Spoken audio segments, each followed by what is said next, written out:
इनका हम लेंगे और इनके पास 4 म्यूचुअल फंड्स है, 20 साल के लिए इन्वेस्टमेंट करना चाहते हैं। यूटीआई निफ्टी 50 इंडेक्स, पराग पारिक फ्लेक्सी कैप, बंधन small cap, Motilal Oswal mid cap भी है और 1 साल पहले ही इन्वेस्टमेंट की शुरुआत की है। 10% से स्टेप अप भी करेंगे। 3 CR इनका लक्ष्य है जो इनको इकट्ठा करना है, लेकिन अब क्योंकि गोल्ड और सिल्वर काफ़ी रनअप दिखा चुके हैं, शायद इनको फोमो हो रहा है और वो कह रहे हैं कि इसका एक्सपोजर भी इन्हें पोर्टफोलियो में चाहिए। तो वो कैसे मिल सकता है? सेपरेटली एक फ़ंड इनको जोड़ना चाहिए या कैसे प्लान आउट करें? प्रेशियस मेटल्स में भी अपनी रणनीति को बताएं। तो अगर आप 9,500 रुपए की एसआईपी हर महीने करते हैं और मैं 10 साल का भी रिटर्न 10% का भी रिटर्न अज्यूम करता हूँ अगले 20 साल के लिए, तो आपके पास 68 से अबाउट 90 लाख के आसपास होंगे जो आपके गोल से कम है। अगर आपको अपनी गोल की तरफ रीच करना है तो आपको 20,000 रुपए की एसआईपी हर महीने करनी होगी। अब एक आम निवेशक के लिए डबल करना अपने सेविंग्स को थोड़ा मुश्किल होता है। या तो फिर आप अपना टाइम होराइजन को बढ़ा दीजिए, 20 से 24 से 25 साल करेंगे तो वो बेटर रहेगा। या फिर आप धीरे धीरे करके स्टेप अप करके एसआईपी को बढ़ाते रहिए जो आप बोल रहे हैं, और 5 साल में अपनी एसआईपी को डबल करेंगे तो बेटर है। अब आपके पोर्टफोलियो में काफी सारे फंड्स है, इतने फंड्स की कोई जरूरत नहीं है। आपका लास्ट टाइम होराइजन लंबा है तो थोड़ा स्मॉल कैपिश बायस रखेंगे तो बेटर रहेगा। मैंने 3 फंड्स चूज किए हैं। पराग पर एक फ्लेक्सी कैप फंड, इसमें 2,750 रुपए की एसआईपी कर सकते हैं। बंधन स्मॉल कैप फंड और 3,750 रुपए की एसआईपी वहां कर सकते हैं। और Motilal Oswal mid cap fund जहाँ पे 3,000 रुपए की एसआईपी कर सकते हैं। ये सारे ही फंड्स लंबी अवधि के लिए रहेंगे। आप 15 से 20 साल इन्वेस्ट करेंगे तब आपको अच्छा रिटर्न मिलेगा। नियर टर्म में थोड़ी वॉलेटिलिटी हो सकती है, तो घबराइए मत, अपनी एसआईपी को बढ़ाते रहिए धीरे धीरे करके। और आप शायद अपनी गोल की तरफ रीच कर जाएंगे अगर आप 5 साल में अपनी एसआईपी को डबल करें। ऑलराइट, चलिए ये सलाह वीरेंद्र को मिलती हुई और अपने लक्ष्यों के करीब पहुंचने के लिए स्टेप अप तो आप कर ही रही हैं। जितना हो सके निवेश को बढ़ाइए, एसआईपी के ज़रिए, लमसम के ज़रिए निवेश करते रहने से ही आपका पैसा आगे बढ़ेगा। राजेश साहनी का मैं सवाल लूँगी। 90,000 की ये एसआईपी भी कर रहे हैं, इनके फंड्स हैं 7 पोर्टफोलियो में। आदित्य आपके पास डिटेल्स भी होंगी। एचडीएफसी का फ्लेक्सी कैप है, मोतीलाल ओसवाल का मोमेंटम 500, निफ्टी 50 इनके पास है। मिड कैप है एचडीएफसी का, स्मॉल कैप है बंधन का, Kotak Contra, HDFC multi cap और मोतीलाल ओसवाल का माइक्रो कैप भी इनके पास है।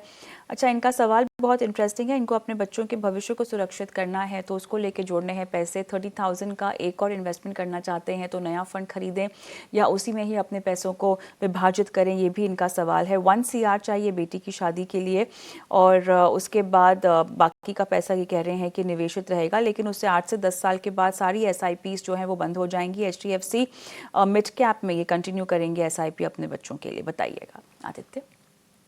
तो निवेशक ने अच्छे गोल्स बनाए हैं, बट फर्दर उनके गोल्स को उन्हें इलाबरेट करने चाहिए। उनकी रिटायरमेंट के बारे में उनको सोचना चाहिए कि कितना कॉर्पस लगेगा उनको। वो एक निवेशक का मेरी सलाह रहेगी कि उसके बारे में भी थोड़ा अपना गोल्स फॉर्मुलेट कीजिए। अब आपके पोर्टफोलियो में बड़े सारे फंड्स हैं, इतने सारे फंड्स की बिल्कुल भी जरूरत नहीं है। काफी ओवरलैप भी है फंड्स में। मैंने 4 फंड्स को चूज किया है। आप 90,000 प्लस 30,000 रुपए की एसआईपी करेंगे तो 1,20,000 रुपए का मैं स्प्लिट बता देता हूँ। Number 1, HDFC flexi cap fund में 30,000 की एसआईपी कर सकते हैं। बंधन स्मॉल कैप फंड में 40,000 रुपए की एसआईपी कर सकते हैं। यूटीआई निफ्टी नेक्स्ट 50 में 30,000 रुपए की एसआईपी कर सकते हैं। और एचडीएफसी मिड कैप फंड में 20,000 रुपए की एसआईपी। इन चारों ही फंड्स में आप ये चारों ही फंड्स आपके पास ऑलरेडी है, और इसी प्रपोर्शन में आप इनमें एसआईपी कीजिए। जब आप गोल की तरफ रीच कर जाए तो इन सारे फंड से धीरे धीरे करके एग्जिट ले लीजिए। और 1 साल पहले, गोल के 1 साल पहले तक पूरा एग्जिट लेके डेट प्रोडक्ट्स में जुड़ जाइए, और डेट प्रोडक्ट में आपके कॉर्पस को सेव रखिए। तो 4 फंड्स, 4 अच्छे फंड्स हैं, इनमें निवेशित रहिए और एसआईपी इनमें कंटिन्यू कीजिए, और 8 से 9 साल बाद इन सब में से धीरे धीरे करके एग्जिट लेना शुरू कर दीजिए। जो एडिशनल अमाउंट इन्वेस्ट करनी है वो? मैम मैंने जो स्प्लिट बताया उसमें मैंने 90 प्लस 30,000 उनका एडिशन दे दिया। मैं एक बार फिर दोहरा देता हूँ। एचडीएफसी फ्लेक्सी कैप फंड में 30,000, बंधन स्मॉल कैप फंड में 40,000, यूटीआई निफ्टी नेक्स्ट 50 में 30,000, और एचडीएफसी मिड कैप फंड में 20,000। तो ये 1,20,000 हो गया। जो 90,000 पहले निवेश कर रहे थे प्लस 30,000 वो अभी निवेश करना चाहते हैं, तो वो हो गया 1,20,000 हो गया। ऑलराइट, सरेंद्र सिंह का सवाल लेंगे। अगला सवाल ये कह रहे हैं 40 साल के हैं, 1.5 करोड़ इनका टारगेट है, 10% स्टेप अप करेंगे, 15 साल में ये राशि इनको इकट्ठा करनी है और 1 महीने पहले ही अपनी इन्वेस्टमेंट की शुरुआत की है। पराग पारे का flexi cap, ICICI Pru large and mid cap, Bandhan का स्मॉल कैप, एचडीएफसी बैफ इनके पोर्टफोलियो में है। वेल 20,000 की ये एसआईपी है और 1 महीने पहले शुरुआत की है, सो कंग्रेचुलेशंस ओवर दैट सतेंद्र। लेकिन कहीं गलती हुई है आपके मुताबिक आदित्य?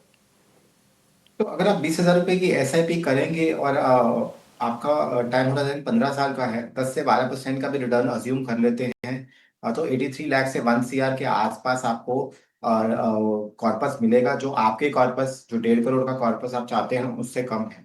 तो मेरे हिसाब से एटलीस्ट आपकी एसआईपी अगर 30,000 की होगी उसी टाइम होराइजन में, तो आप गोल को रीच कर जाएंगे। अगर आपको एसआईपी नहीं बढ़ानी है तो 20,000 की एसआईपी में आपको 18 से 20 साल लगाने पड़ेंगे। अब आप बिल्कुल नए निवेशक हैं मार्केट के अंदर, नए निवेशकों को स्मॉल कैप फंड की तरफ कम जाना चाहिए। स्मॉल कैप फंड्स में रिस्क हायर होते हैं, वॉलेटिलिटी भी हायर होती है और करेक्शन आने का चांस भी ज्यादा रहता है। तो हमेशा थोड़ा लार्ज कैप या इंडेक्स फंड से स्टार्ट करेंगे और फिर धीरे धीरे करके आप स्मॉल कैप फंड की तरफ जाएंगे तो बेटर रहेगा।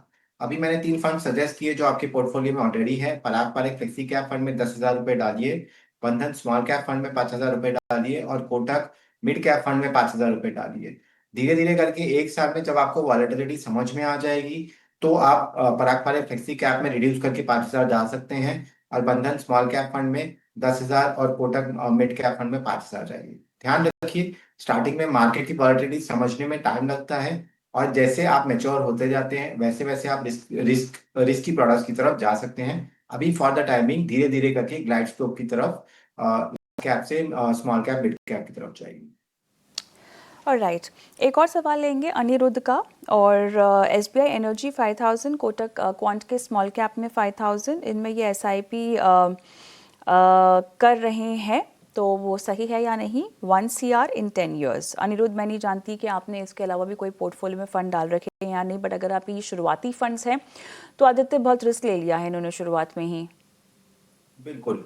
सबसे पहले तो मैं एड्रेस कर सकता हूँ उनकी इन्वेस्टमेंट। 10,000 की इन्वेस्टमेंट करते हैं 10 साल तक, तो उनको 20 लाख रुपए ही मिलेंगे। वो उनके गोल से काफी नीचे है।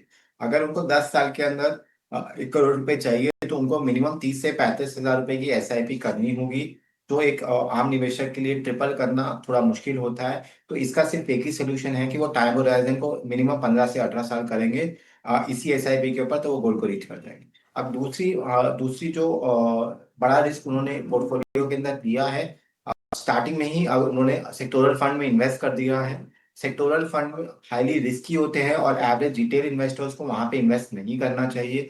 एवरेज रिटेल इन्वेस्टर को डाइवर्सिफाइड फंड में या फिर small mid large cap funds में इन्वेस्ट करना चाहिए। तो मेरे हिसाब से एसबीआई एनर्जी फंड में इन्वेस्ट ना करें तो बेटर रहेगा।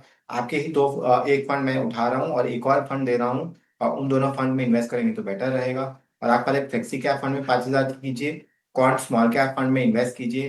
क्वांट स्मॉल कैप फंड का परफॉर्मेंस थोड़ा पिछले 1-2 साल में कम हुआ है, पर घबराने वाली कोई बात नहीं है। अगर आप लंबी अवधि के निवेशक हैं जो 10 साल तक निवेशित रहेंगे, तो क्वांट स्मॉल कैप फंड भी काफी अच्छे रिटर्न देगा। तो मेरे हिसाब से सेक्टोरल फंड से बाहर निकलिए, डाइवर्सिफाइड फंड और स्मॉल कैप फंड में इन्वेस्टेड रहेंगे तो अच्छा रहेगा। और राइट, चलिए, तो यहाँ पे डाइवर्सिफाइड रहने के लिए बहुत ज़रूरी है कि आप सही तरीके की शुरुआत करें। और अभी आपने इन फंड से अपनी शुरुआत कर दी है, लेकिन जो बदलाव अहम आपको बताए गए हैं आदित्य की तरफ से, उन पर आपको थोड़ा सा ज़्यादा फोकस करना होगा। बहुत बहुत शुक्रिया आदित्य, आपने समय निकाला और दर्शकों का मार्गदर्शन किया, उनके सवालों के जवाब दिए। और इसी के साथ चलिए अब अपन अपना फाइनेंस मिनिस्टर को भी हम यहीं समाप्त करते हैं।